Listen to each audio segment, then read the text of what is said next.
રજૂઆત કરી તો કોઈ સાંભળતું નથી.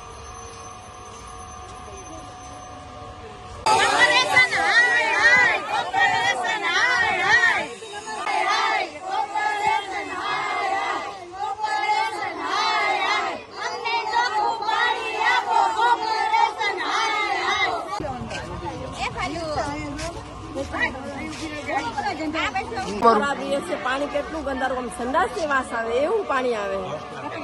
જોશનાબેન, કેટલા સમયથી આ તકલીફ છે ને કેવું પાણી આવે? કેટલા દીથી છે તકલીફ? મહિનો દી થઈ ગયો, મહિનો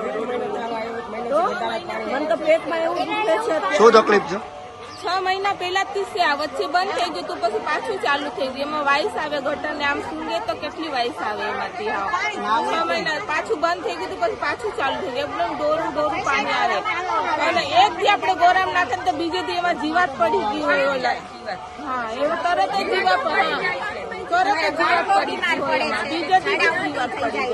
શું નામ તમારું? નીતાબેન ના. ઓકે, શું તકલીફ છે અહીંયા? પેલા તો કોર્પોરેશન હાય કારણ કે આવું ગંદુ પાણી આવે છે એના કોર્પોરેશન જ જવાબદાર છે. અમે જાય છીએ વારે ઘડીએ તે છતાંય ધ્યાન નથી દેતા ને કોઈ. એના માટે હું હાય જ એને કહીશ, કારણ કે વેરા ભરવા છતાંય અમારે આવું પાણી પીવું પડે ને તો એ યોગ્ય નથી. મત ટાણે અમને મત આપો, કોંગ્રેસ ભાજપ અમને મત આપો. આ મત દઈ દીધા, હવે અમારી હાલત જોવો શું છે. પાણી પીવા જેવાય અમને રહેવા નથી દીધા. ઘરમાં માણસો માંદા પડે છે. હું પોતે એક લેડીઝ છું, ઘર ચલાવું છું, એટલે મને ખબર હોય કે ઘરમાં સારું પાણી જરૂરી છે, કારણ કે રસોઈમાં ને કપડામાં ને આવું પાણી યુઝ કરીએ એટલે અમે માંદા પડીએ. કપડામાં એલર્જી થાય, આપણે શરીરમાં બધે. ત્યાં શું કરવાનું આવા પાણીનું? અમારે કઈક આનો નિકાલ કરો તો સારી વાત છે, નહીતર પછી અમે ઉગ્ર આંદોલન ઉપર ઉતરશું. શું નામ તમારું? હું નિધિ જોશી છું. તમારું નામ?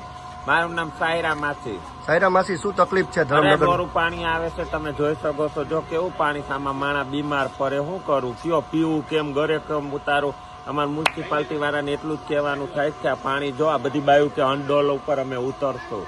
એટલે એક વાત તમને કહું, વેરા ભરે છે બાયું, બધું કરે છે. ના ભરતા હોય, ભૂતિયાનર હોય તો બરોબર છે તો આવું પાણી દે. તમે પાણી તો જો ગટર જેવું છે, કેદુનું આવું ને આવું પાણી ગટર જેવું આવે છે.